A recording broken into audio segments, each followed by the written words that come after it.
Welcome back, Agiteers. We're looking at the MacBook Air. In this case, this is the M1 and the Lenovo Yoga 6 with the AMD processor and graphics unit inside. So why would anybody consider one of these Yoga 6s over a MacBook Air? And the bottom line is price. For example, this is a base model MacBook Air. Let's say you wanted to get the M3 base model MacBook Air, and that would have 8 gigabytes of memory and 256 gigabytes of storage and cost around $1,100. This system, on the other hand, comes with 16 gigabytes of memory and 512 gigabytes of storage. And it comes for between $700 and $900. So you're getting twice the memory and twice the storage for less than you're getting with one of these systems. The other thing is, the Lenovo Yoga is the same weight, almost 2.8 gigabytes versus 2.7 gigabytes on this particular MacBook Air. So what else do we have? Well, this unit has fans built in. The MacBook Airs, all three, M1, M2, and M3, do not have fans built in. So that means that as the processor gets hotter, the system will slow down to prevent overheating of the system. With the Lenovo Yoga, the fans will kick in. So if you're rendering video, you'll find that the fans kick in and the system continues to run, not necessarily at its highest level, but much higher than over here. The MacBook Air wins the screen wars. It's got a beautiful Retina display that comes in at 2560 by 164 native resolution, 224 pixels per inch, 500 nits of brightness. This system comes in at 1920 by 1080, and towards the end of the video we'll talk about the nits and the pixels per inch. The Yoga 6 can play games. If you get the M1, you really can't. So I'll show you some of the games that it can play. I was playing Hogwarts Legacy earlier, and I'll show you that. The audio playback on the speakers is superior on the MacBook Air. Over here on the Yoga 6, they're basically functional, so there isn't a huge difference, but there is a difference. Both have lit keyboards. However, on the Yoga, for whatever reason, you have to manually turn it on with a function press and spacebar, and there are 2 levels. Both work fine, but you do have to turn it on manually, where the MacBook Air senses its surroundings and comes on when necessary. Here's one of the big differences. So let's take a look at the ports.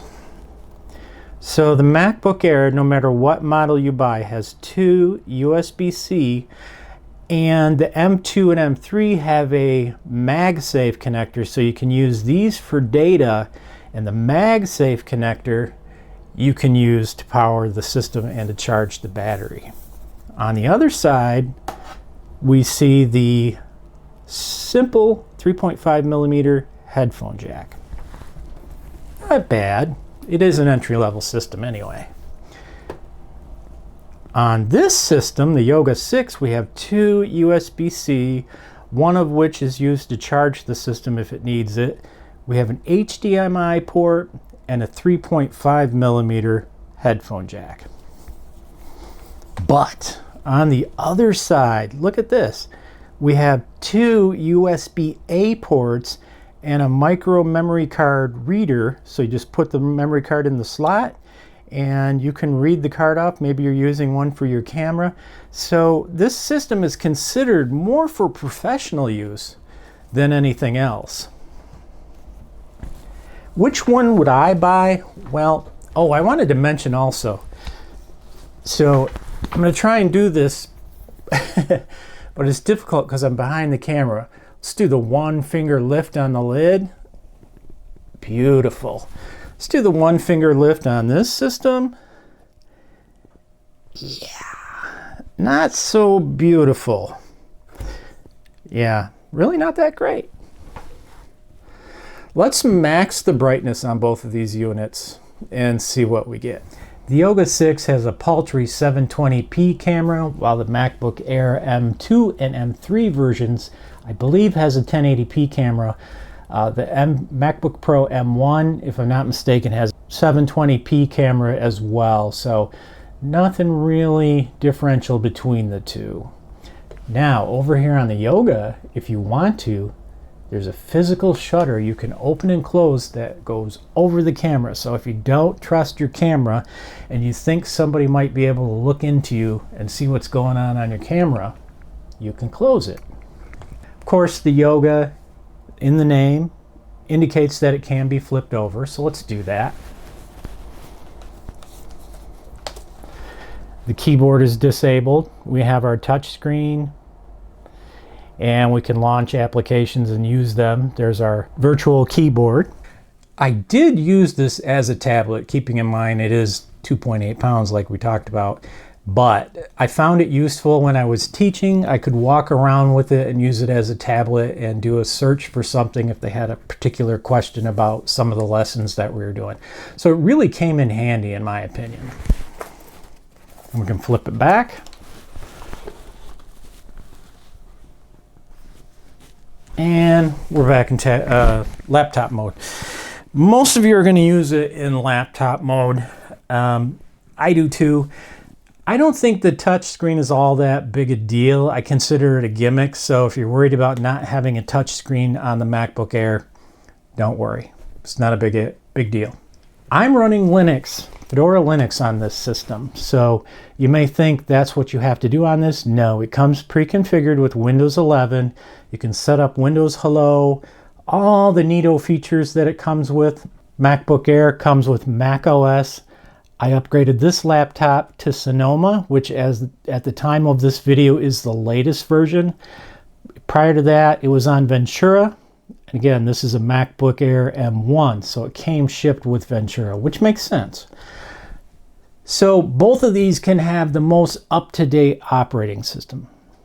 I think that the Mac OS handles updates much better. I give this one an A. I give this Yoga C+. Basically, it interferes with you trying to get any work done. So if you shut it down, it'll tell you, you have to wait and let it do updates. And then when you bring it up the next time, it still has to do more updates and could be working on them for 10 or 15 minutes, which it did while I was shooting this video. Very frustrating. Linux, of course, I give an A+, because you can do it when you want it, and you can even itemize what you want to update. Now, there are settings you can do in Windows, just so you know. I'm bad-mouthing Windows Update, but there are settings you can change that make it much more functional and much more friendly to the user. You can see from this side shot that the MacBook Air definitely wins the thickness competition, or thinness, depending on how you want to say it. But both systems come in at about 2.7 to 2.8 pounds, so not really too bad considering what you're getting. All right, let's have a quick look at some of the differences between the two systems. So price-wise, coming from the vendor, we're looking at $1,499 for the MacBook Air M3. The Yoga 6 is on sale right now for $750. And the difference is that it has 1 terabyte of storage instead of 512 gigabytes. Looks like the regular price for this system is around $1,099. This is called an annual deal, and you can use the e-coupon. I don't know, that's a really good price. If it were me, I'd go for it. Neither has upgradable memory. Upgradable storage, no for the Air, yes for the Yoga 6. Both have 1080p cameras.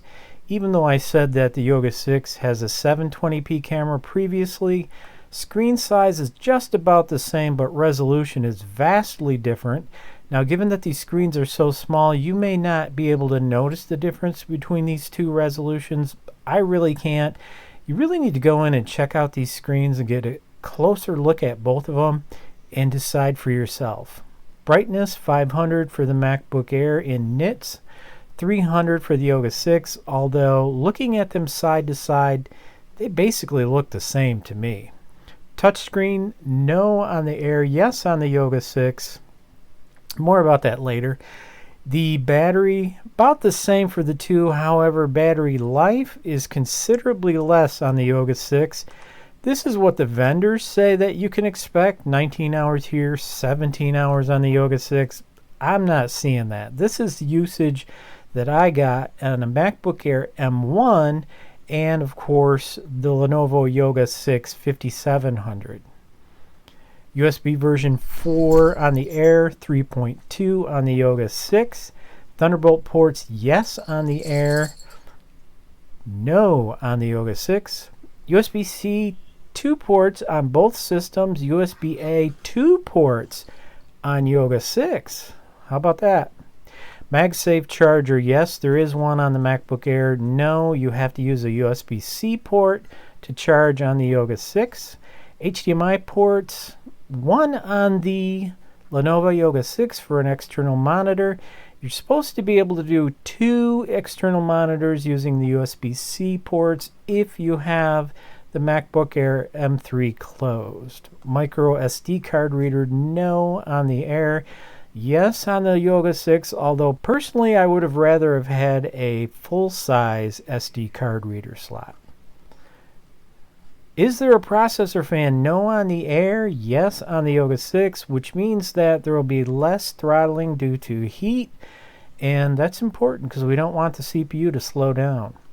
Is there stylus support for these systems? No for the Air, yes for the Yoga 6, and you can actually get the stylus with the system depending on what SKU number you check out and buy. Tablet mode, no on the MacBook Air, yes on the Yoga 6, which comes in with the stylus and being able to use the stylus in a variety of ways. Here you see in the pictures they're using it kind of as a stand, or you can just make it a complete tablet style and walk around with it and be able to do markup and things like that. Default OS, Mac OS for the Air, Windows for the Lenovo. However, the screen you're seeing right now is Linux. So yeah, it can run Linux, and hopefully in the near future, the MacBook Air M3 processor will be able to run Linux. There is a Fedora Linux right now for the M1 and M2 Apple processors, but not quite yet for the M3. So that's probably coming up soon. Alright, we're going to have a quick look at Hogwarts Legacy. I'm using my phone to capture the screen. For whatever reason, I can't get OBS to give me a decent capture. It loads reasonably fast for a notebook, honestly. I didn't expect it to be this good at all, so I consider it playable. Many of you gamers may not consider it such. I guess it all depends on what you're used to and what in particular you like. I'm going to zoom in here so you can see some of the detail.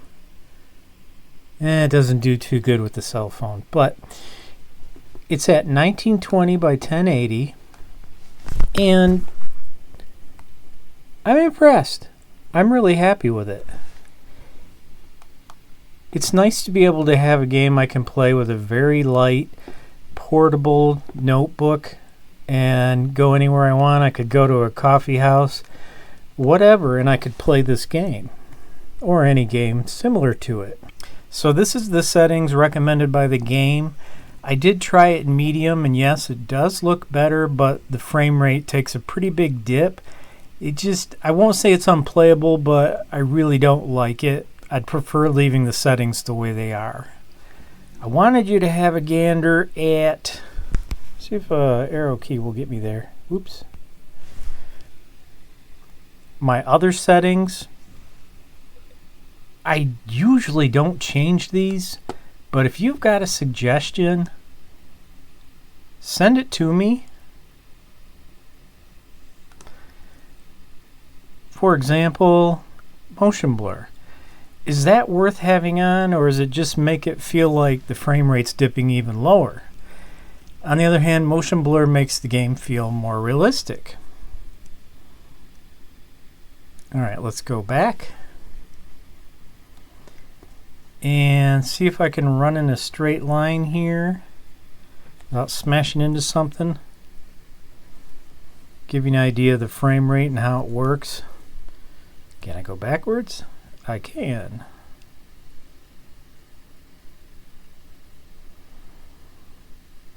Ran into a lamp. I wanted to try and give you an idea of seeing how the frame rate looks when the background is changing rapidly. I'll take a look around.